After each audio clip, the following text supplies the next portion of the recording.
আসসালামু আলাইকুম সম্মানিত দর্শক শ্রোতা, আজকে আবারও আপনাদের মাঝে নতুন আরেকটি ভিডিও নিয়ে আসলাম। আমার সামনে যে গাছটি দেখতে পাচ্ছেন এটা হচ্ছে বিদেশি জাতের মালবেরি গাছ। আপনারা অবগত আছেন, এই চারাগুলো আমরা এর আগেও দেখাইছি। আমরা প্রতিনিয়ত এই চারাগুলো এখন সেল দিচ্ছি। আপনারা এই চারাগুলো ফল সহ ক্রয় করতে অবশ্যই স্ক্রিনে দেওয়া নাম্বারে যোগাযোগ করবেন। আমরা এই চারাগুলো ডেলিভারির জন্য প্রস্তুত করা হচ্ছে। আমরা এই চারাগুলো এখন প্রতিনিয়তই সেল দিচ্ছি। যাদের প্রয়োজন মালবেরি গাছ ফল সহ এবং ফুল সহ যারা ক্রয় করতে চাচ্ছেন তারা স্ক্রিনে দেওয়া নাম্বারে অবশ্যই যোগাযোগ করবেন। দেখেন একটা গাছে কত পরিমাণ ফল সহ আছে, আপনারা দেখলেই বুঝতে পারবেন।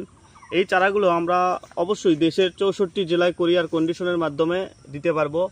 যাদের প্রয়োজন তারা স্ক্রিনে দেওয়া নাম্বারে অবশ্যই যোগাযোগ করবেন। অবশ্যই হোয়াটসঅ্যাপ বা ইমোর মাধ্যমে নক দিলে আমি এই চারাগুলো দেখাতে পারবো বা আপনারা ক্রয় করতে পারেন।